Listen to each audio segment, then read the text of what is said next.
Hey guys, how's it going? Josh here from Thorny Jams.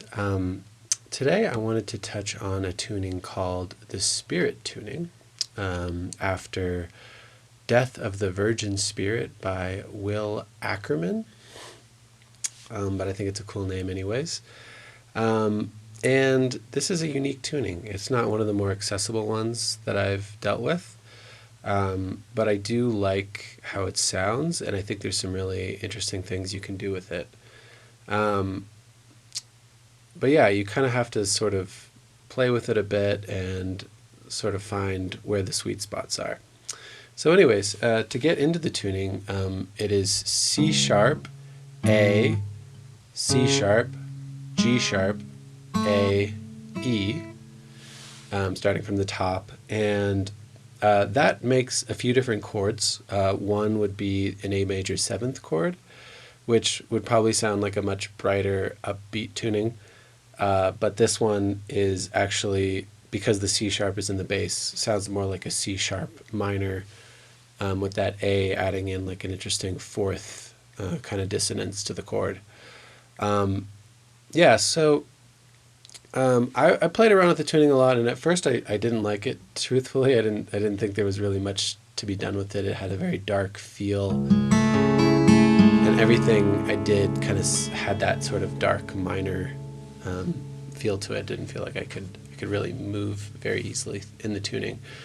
But like any tuning, I always recommend not trying to fight the tuning.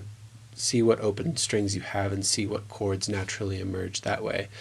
And what came out of it were a few key shapes. So starting with this it's like the top of an A chord shape. I have my pointer finger on the 3rd fret of the D string and my middle finger on the 3rd fret of the G string. I was intrigued by the sound of that chord. I think it's an E7 sus chord. Immediately liked that. It has more of an open kind of major feel to it, and it felt like, okay, this tuning has some potential. But then I realized, as you start to add fingers onto that shape, you can add your pointer finger on the 2nd fret of the A string, and I believe that is it's a B. So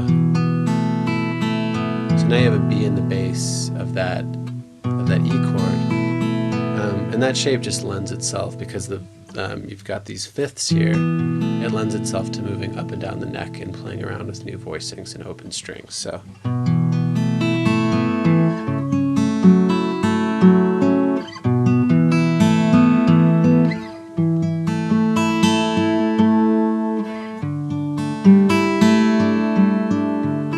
Then you can just lift your pointer finger up and experiment with the open string.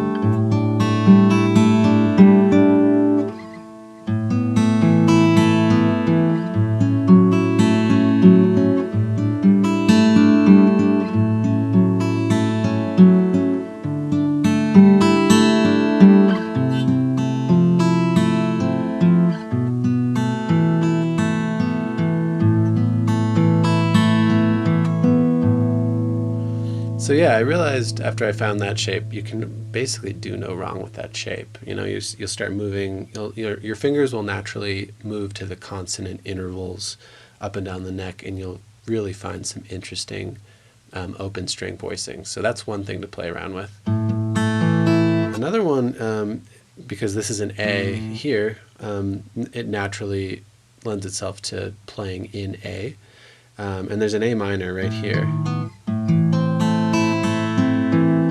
With my pointer finger on the 3rd fret of the D string and my ring finger is on the 4th fret of the G string,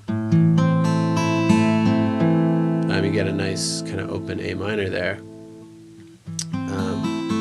And that, obviously, that shape you can move around the neck. So.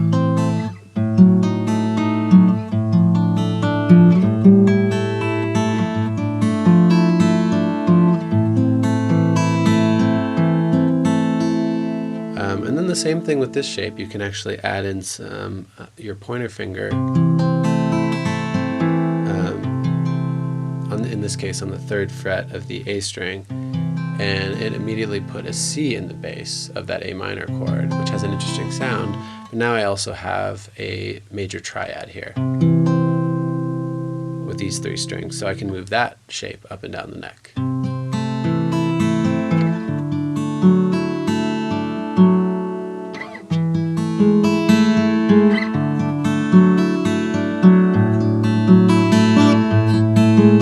If you lift your pointer finger up, some really nice open voicings.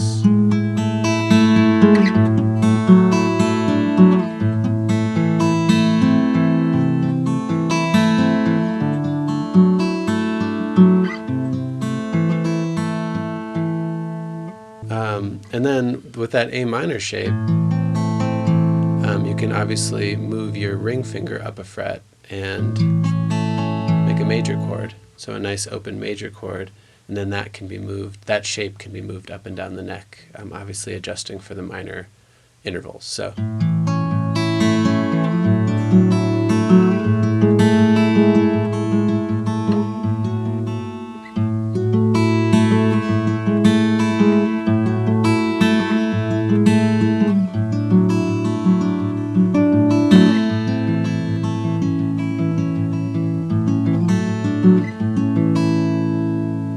So yeah, between those shapes I found like there's a lot you can do with this tuning, and it just made me want to play around with it for a long time. Going back to that E sus shape here, so as we mentioned, I have my ring finger on the 3rd fret of the D string and my pinky on the 3rd fret of the G string.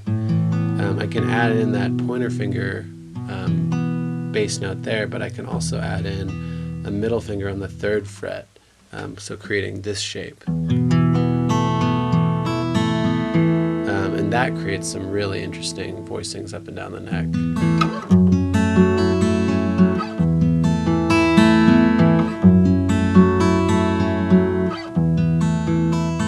So I believe in this case it's a D sharp. And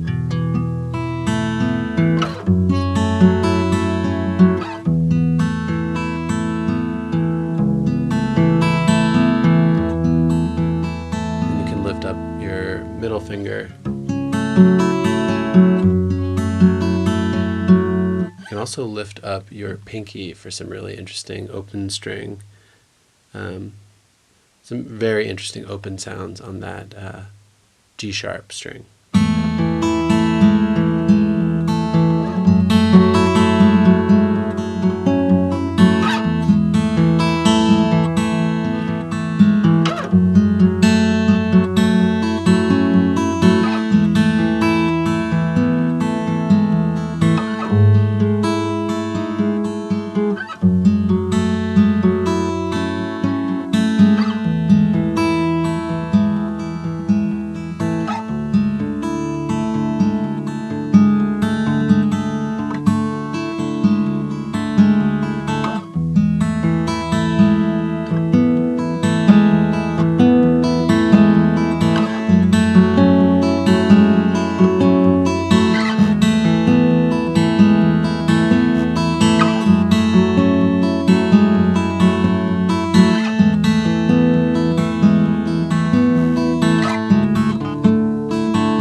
Yeah, so between those few shapes and their extensions and playing around with open strings, I think you can start to get a feel for this tuning and start to experiment with what keys and what chords sound good naturally in it, and hopefully have a lot of fun along the way. So hope you enjoyed this video.